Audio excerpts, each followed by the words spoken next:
Wigeze wabona video z'abantu bavangavanga amavuta bagashiramo ibinini, bagashiramo udutibe, bagashiramo ama oil, bagashiramo ama sunscreen, bagashiramo ama lotion utamenya ubwoko, byose bakabishira mu icupa rimwe ukandikaho wenda ngo ni gluta cyangwa ukabona yanditseho ngo ni extra glow cyangwa ngo half cast. Yego iyo ni mukorogo abantu benshi barazikunda. Kuri ni ukuhe kuri ayo mavuta baba bari kuvanga? Ni izihe ngaruka zigutegereje? Ese ni meza? Ari safe kuyakoresha ku ruhu? Ayakoresha ute kugira ngo atakwangiriza? Uyu munsi tugiye kuvuga mpamvu kuvangavanga amavuta atari byiza, amavuta udakwiye kuvanga uko byagenda kose, ingaruka zikubaho iyo wisiga amavuta avangavanze kandi wowe utazi ko izo ngaruka ziri no kukubaho. Tuze no kureba icyo science ivuga ku mavuta bavangavanga, kubera ko uruhu rwawe ntabwo ari laboratoire bageragerezaho ko amavuta azakora cyangwa atazakora. In a world where beauty's prized, Yakwel is here, we've got the guide. For skin so radiant, pure and bright, we'll be your partner day and night. Kubera iki abantu bakunda kuvanga amavuta? Abantu benshi bakunda result zihuse kandi akumva ko iyo akoresheje amavuta menshi aribwo abona umusaruro, kandi ibyo sibyo. Indi mpamvu ishobora gutuma abantu bavangavanga amavuta nuko aba yumva ngo niba akoresheje ma booster cyangwa ibinini aribwo amavuta yiwe azakora cyane. Cyangwa nanone ugasanga ni wa muntu ukunda gukopera ama DIYs, do it yourself, ano ma trends agezweho, nabyo bikaba biri mu mpamvu zishobora gutuma uwo muntu agenda akavangavanga amavuta. Indi mpamvu ishobora kubitera ni ukutagira ubumenyi, kutamenya ngo skin care zikorwa gute. Buri umuntu ukunda kuvangavanga amavuta cyangwa ukunda mukorogo, ukuri ni uku nguku. Amavuta yakozwe n'abantu babyize, babizi, bazi gukora ama cosmetics, aba agomba kuba afite pH runaka, ku buryo pH iragendana na pH y'uruhu rwacu. Iyo birenze hari igihe ayo mavuta atagukorera cyangwa ayo mavuta akaba yatwika uruhu rwawe. Ikindi, amavuta abantu bazi kuyakora batestinga icyo twita stability. Ese aya mavuta ntabwo yangirika vuba? Aya mavuta nagera ku ruhu arakora gute? Iyo stability batayitayeho, ayo mavuta ashobora kwangirika vuba ugasanga uri kwisiga amavuta yarangiye yabaye expired kera. Kandi uko ukomeza kuyisiga niko ushobora kuzana utuntu tw'uduheri ku ruhu, gira ingaruka z'uko hari imyanda, hari amafangasi, hari amabacteri ari kugenda ry'uruhu rwawe, ugasanga ugize fungal lacking, cyangwa uruhu rwawe rugatakaza ubudahangarwa ku buryo kuba imyanda duhura nayo muri environment yajya ku ruhu rwawe ikahita ikwangiriza uruhu biba byoroshye. Ikindi bareba ni uko doze runaka, tuvuge niba ari niacinamide, niba itagomba kurenga 10%, ntabwo ugomba kuyirenza ngo ukoreshe amavuta arimo iyi ngiyi uyavange n'amavuta yandi nayo bashizemo iyo niacinamide usange doze urayirengeje, kuko doze iyo uyirengeje ntabwo biba bizagukorera cyangwa bishobora no kukwangiriza. Hisemo kuvangavanga amavuta cyangwa ko bakuvangira amavuta, pH ntabwo bayipima. Abenshi nta n'ibipimo baba bafite byo kwita bapima iyo pH y'ayo mavuta. Indi ntabwo bita kuhita bashiramo preservatives, ibituma amavuta yawe atangirika. Ugasanga amavuta nyuma y'igihe runaka yarangiritse, wowe nubimenye ugasanga urwaye rutangiye kwangirika, kuri muri siga amafangasi, uri muri siga molds. Nanone umuntu wagukoreye ayo mavuta ntabwo yitaye kuri doze runaka, ugasanga amavuta aragutwitse cyangwa uzanye imitsi cyangwa uruhu rwawe rurananutse cyane. Kuba doze batarayitayeho bishobora no gutuma ukora uburozi.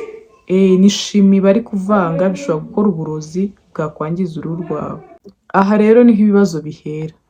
Reka turebe ibibi byo kuvangisha amavuta cyangwa byo kuvangavanga amavuta. Ingredients zimwe na zimwe zica intege izindi, icyo cyo ugomba kukimenya. Urugero, niba vitamin C ifite pH ya 3 cyangwa ya 4 vanze na creme ifite pH ya 5 cyangwa 6, vitamin C nta kintu yakora, ntabwo yakora pe. Izindi ngaruka zizakubaho nuko uba uri kwica barrier yawe, kandi barrier twarayibonye ko ari ikintu gikomeye cyane, kuko iyo yangiritse egari ko imyanda ishobora kuva mu bidukikije ishobora kuza ikakwangiza. None kuvanga amavuta bishobora kongera ama irritation, ugasanga uruhu wa muntu wishimagura, uruhu wa muntu uruhu rurya, uruhu ruba sensitive, uruhu rutwikwa n'izuba.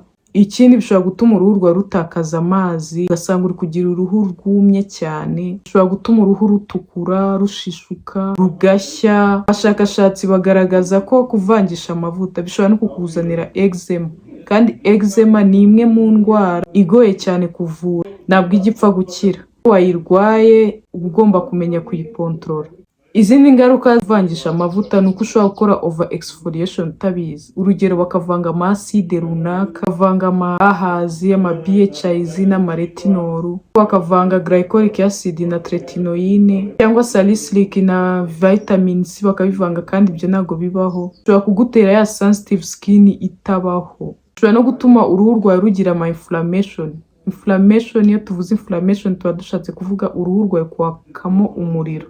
Urumva izo ngaruka ntabwo wazihanganira. Ikindi kibi ni uko ayo mavuta ashobora kwangirika, ugasanga wozinga uri kwisiga kandi utari kwisiga. Urugero nk'ama vitamin A, biriya binini bya vitamin A, ubundi ntabwo ari ukwiye kubivanga mu mavuta.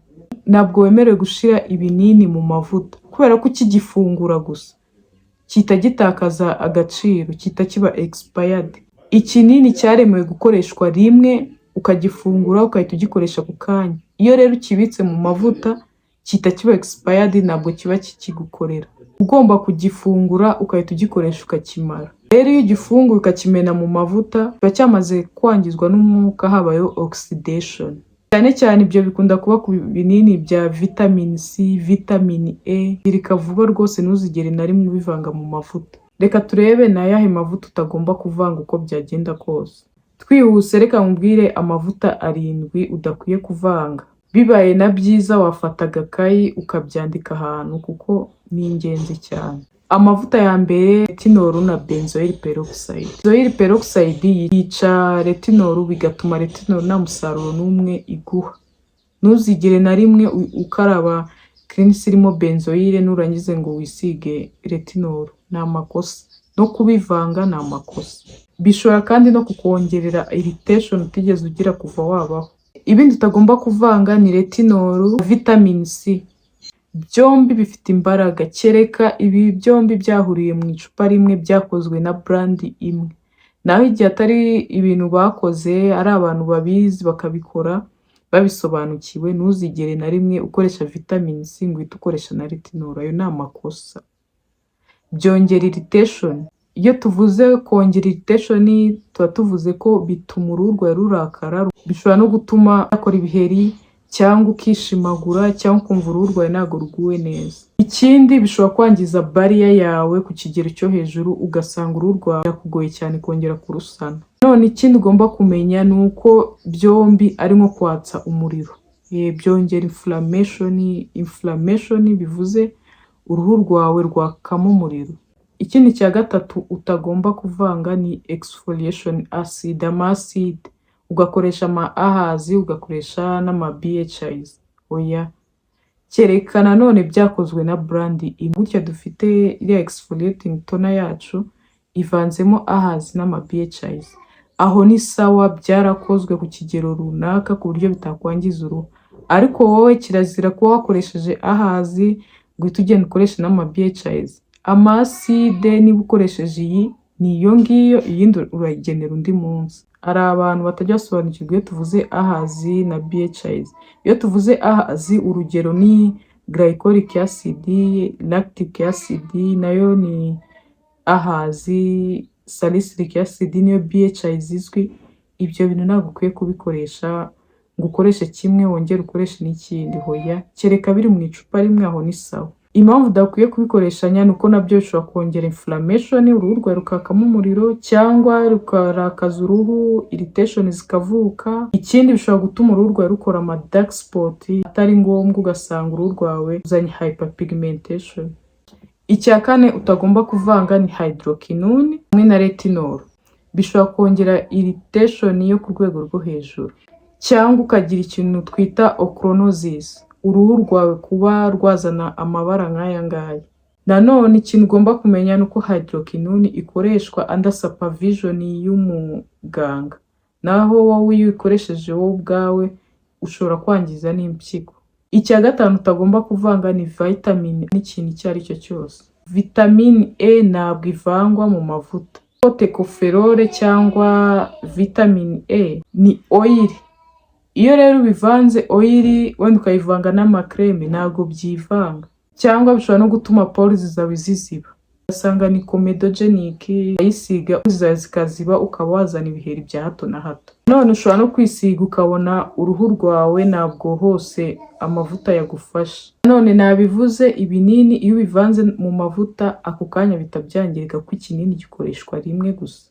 Icya karindwi rero utagomba kuvanga mu mavuta ni sunscreen. Sunscreen iyo uyivanze mu mavuta uba uyigabanyirije ubushobozi. Ifunguye ntabwo yakurinda izuba nk'uko ubwayo yakakurinze. Reka turebe uburyo ki ubundi amavuta akorwamo.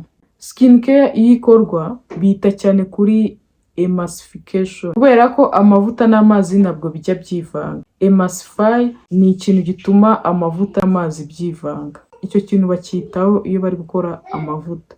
Ikindi bita aya mavuta azagira stabilite ingana gutya.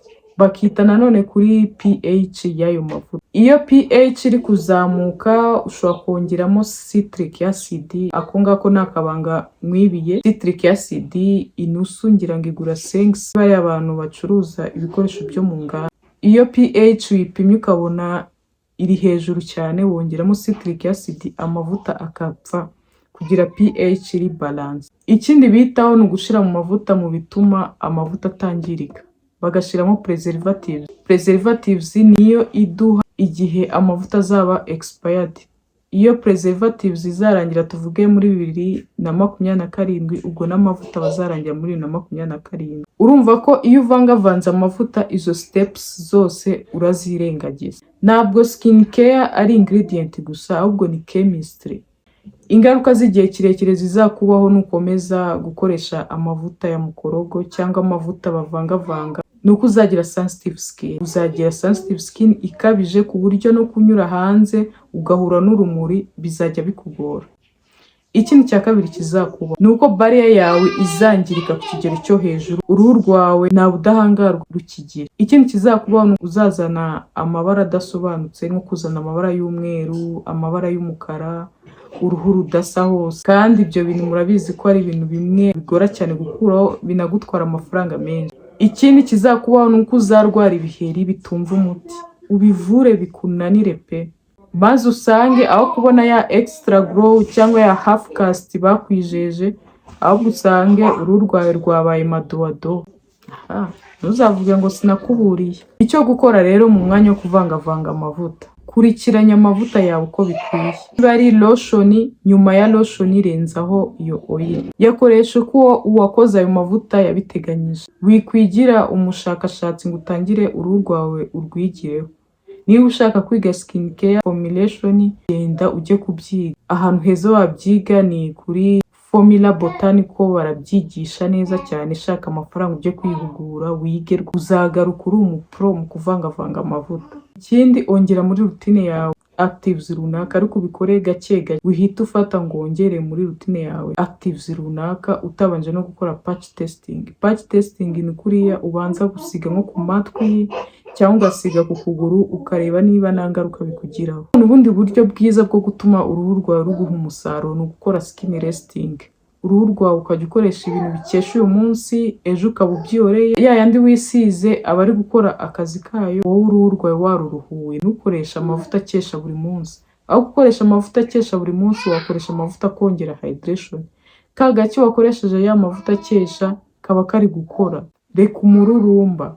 Nanone niba ushaka result nziza, koresha amavuta arimo izo ingredient zose ukeneye mu mavuta amwe, byaba byiza. Kandi wite kuri ya brand izwiho gukora amavuta kinyamwuga, atari ya brand ifata amavuta ikakuvangavangira. Uruhu rwawe ntabwo ari igikoni batekeramo indyo zitandukanye. Ingredient nyinshi ntabwo arizo zitanga umusaruro mwiza. Niba wajya gukunda kuvangisha amavuta, ndakubujije, kuko hari umunsi uzavangisha amavuta usanga ukoze bombe, uruhu rwawe rujye rwaka. Niba wifuza ko naguha video ivuga ku buryo ki amavuta bayakurikiranya, uko bayakoresha, wandike muri comment unambwire niba ikintu wagikoraga n'uburyo ki ugiye kukivaho. Glow nziza ikwiye kuba ari ya glow iha uruhu rwa ubuzima bwiza, atari ya glow irwangiza.